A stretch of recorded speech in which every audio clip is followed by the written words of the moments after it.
ఈవీఎంలకు సంబంధించి నేను చంద్రబాబు నాయుడు గారిని, ఇన్ఫ్యాక్ట్ మీరంతా కూడా చంద్రబాబు నాయుడు గారిని ఒక ప్రశ్న సూటిగా అడగాలమ్మా, ఒక ప్రశ్న సూటిగా అడగాలి చంద్రబాబు నాయుడు గారిని. ఈవీఎంలు అన్నది 80% ఆఫ్ ది జనాభా ఓట్లు వేసినారు. రికార్డ్ పోలింగ్ 80% జనాభా వెళ్ళి పోలింగ్ బూత్లో బటన్ నొక్కినారు. బటన్ నొక్కిన తర్వాత వాళ్ళు ఏ పార్టీకి ఓటేశారని వీవీప్యాట్లో వాళ్ళకి కనిపిస్తూ ఉంది. వాళ్ళకి వీవీప్యాట్లో వాళ్ళు వేసిన ఓటు, వీవీప్యాట్లో వాళ్ళకి కనిపించే ఓటు రెండు మ్యాచ్ అయ్యాయి కాబట్టి వాళ్ళు సాటిస్ఫై అయ్యి బూత్లో నుంచి బయటకు వచ్చారు. ఈ 80% మంది ఎవరైతే ఓటేశారో ఎవడు కంప్లైంట్ చేయలే, ఏ ఓటరు కూడా కంప్లైంట్ చేయలే. ఇప్పుడు నేనున్నాను, వెళ్ళి నేను ఫ్యాన్ గుర్తుకు నేను నొక్కిన తర్వాత వీవీప్యాట్లో నాకు సైకిల్ గుర్తు కనిపిస్తే నేను ఎందుకు గమ్మనుంటా? గమ్మనుంటాను కదా. బూత్లో అక్కడే నేను గొడవ చేసిండు, బూత్లోనే వెంటనే కంప్లైంట్ లాంచ్ చేసిండు, బూత్లోనే అన్ని చేసిండు కదా. అట్లా ఏ పార్టీకి ఎవరన్నా కానీ ఇలా ఓటేసిన తర్వాత వీవీప్యాట్లో వేరే పార్టీకి ఓటేసినట్టుగా ఎవరికి కనిపించలేదు కాబట్టి 80% మంది జనాభా ఓట్లేసిన ప్రతి ఒక్కరూ సాటిస్ఫై అయ్యి ఎటువంటి బూత్లో కానీ బూత్లో కంప్లైంట్ ఇవ్వడం కానీ పోలింగ్ ఆఫీసర్ దగ్గర కంప్లైంట్ ఇవ్వడం కానీ ఎటువంటి ఎక్కడ జరగల. ఇవన్నీ చంద్రబాబు నాయుడు గారికి తెలిసి తాను ఎవరికి ఓటేశాడో తనకే తెలియదని చెప్పి సినిమాలో ఒక సినిమాలో విలన్ పాత్ర పోషిస్తూ డ్రామాలు చేయడము ఎంత మటుకు ధర్మం చంద్రబాబు నాయుడు గారిని అని అడుగుతా ఉన్నా. ఇంకొకటి రెండో విషయం, ఇంకోటి చంద్రబాబు నాయుడు గారిని అడుగుతా ఉన్నా. పోలింగ్ మొదలయ్యే ముందు ప్రతి పోలింగ్ బూత్లోనూ అన్ని పార్టీలకు సంబంధించిన పోలింగ్ ఏజెంట్లు అక్కడ కూర్చుంటారు. వాళ్ళందరూ కూర్చున్న తర్వాత ఈవీఎంలు వీళ్ళందరూ చెక్ చేస్తారు, వీళ్ళందరూ టెస్ట్ చేస్తారు. 50 ఓట్లు మాక్ పోలింగ్ చేస్తారు. 50 ఓట్లు మాక్ పోలింగ్ చేస్తారు ఈ పోలింగ్ ఏజెంట్స్.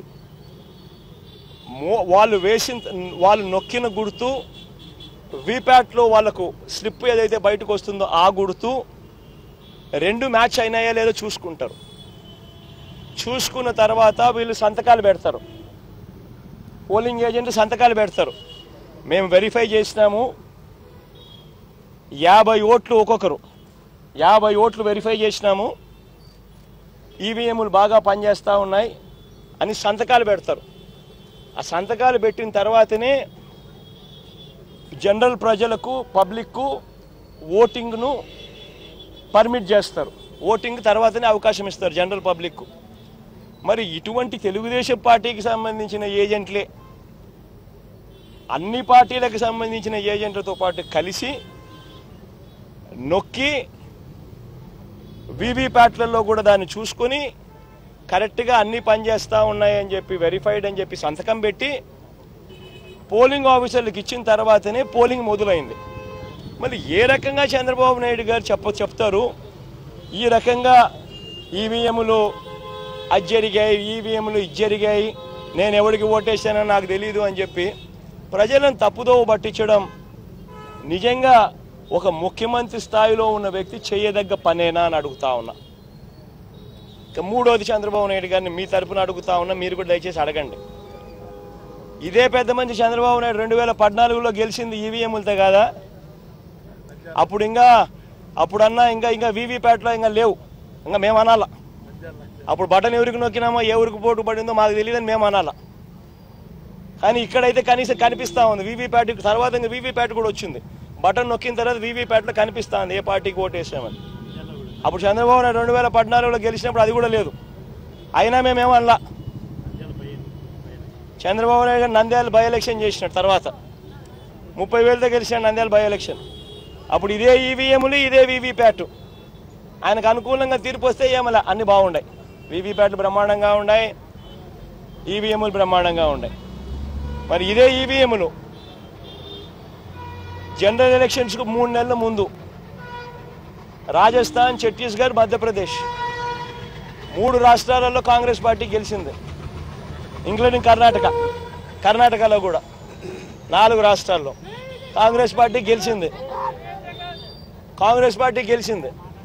బీజేపీ ఓడిపోయింది 4 ఎలక్షన్లు, ఎన్నికలకు జనరల్ ఎలక్షన్స్కు 3 నెలల ముందు.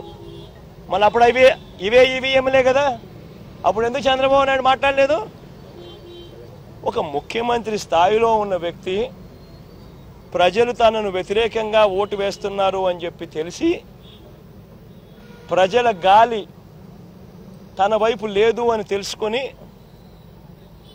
ఎంతటి దారుణంగా డెమోక్రసీని అవహేళన చేస్తూ ప్రజల తీర్పును అవహేళన చేస్తూ మాట్లాడుతూ ఉంటే ఈ మనిషి నిజంగా మనిషేనా అని అడుగుతా ఉన్నా. తాను గెలిస్తే ఏమో అన్నీ బాగున్నట్టే, తాను ఓడిపోతే మాత్రం ప్రజలు ఓటేయలేదు అనే మాట ఒప్పుకోకుండా ఈవీఎంల మీద నెపాన్ని నెట్టడం. ఈయన బుద్ధి ఈ 5 ఏళ్ళు చూస్తే ఈయన బుద్ధి అయ్యేది. గెలిస్తే సింధుకు నేనే బ్యాడ్మింటన్ నేర్పించిన, బిల్ గేట్స్ కంప్యూటర్ ఎలా నొక్కాలో నేనే నేర్పించిన, సెల్ ఫోన్ నేనే కనిపెట్టా,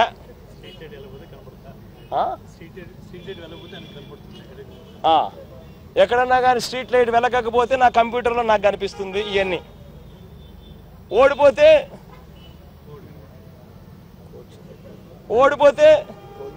సింధు కోచ్ తప్పు, నా computer correct, bill gates button నొక్కడం కరెక్ట్గా నొక్కల, ఇవన్నీ మాట్లాడతాడు. ఇదే జరుగుతూ ఉంది.